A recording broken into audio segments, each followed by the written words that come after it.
All right, hello. I did my research on advertising health issues or regulations and packaging and all that kind of stuff that goes into promoting products. I looked into specifically the big court case I looked into was Commonwealth Brands. That was kind of the main case that I saw that kind of connected a lot of different pieces together.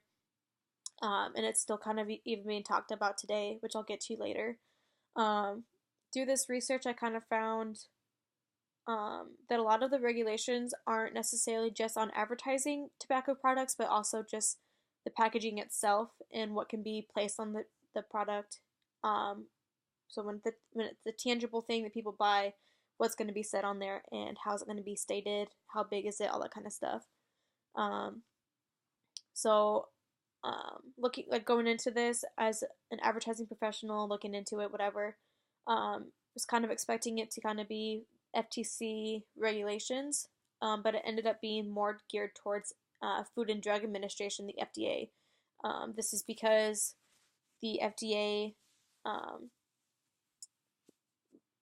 is focused more on like health concern issues and product safety more than it is, um, you know, the commercial side and the stuff that the FTC kind of takes care of, which is like deceptive advertising, like truth in advertising, all that kind of stuff that is in fact affected by or in this case of Commonwealth brands and whatnot. But again, FDA was more so involved because when it was Commonwealth versus United States, it was often FDA that was the United States. So um, looking into that more, I found that the case of Commonwealth kind of stemmed from an act that was passed in 2009, and that was the Family Smoking Prevention Tobacco Control Act, which established law for tobacco companies in their advertisements.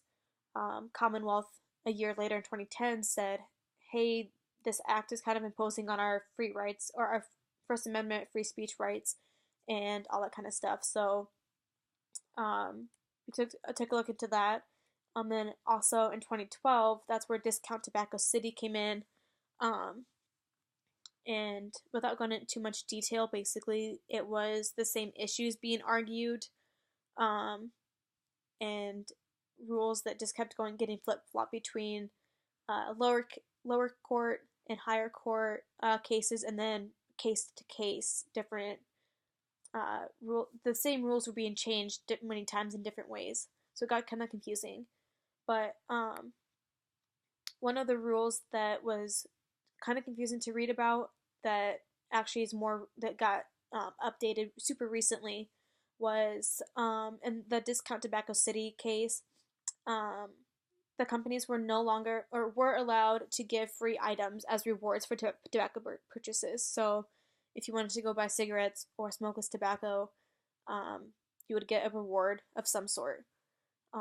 Less than a month ago, March 28th, it was overturned and changed so that no manufacturer could give you any other item other than their product for purchasing their products. So you can't, anything that had their logo or any identifiable um, fact of their company couldn't be distributed to consumers for purchasing their original product. Um, Another thing that I found interesting was a lot of the regulations in like the court cases had a big concern on how the tobacco companies are advertising their stuff and gearing it towards youth. The government really wants to gear away from, if you're going to advertise, don't use practices that are known to target youth audiences.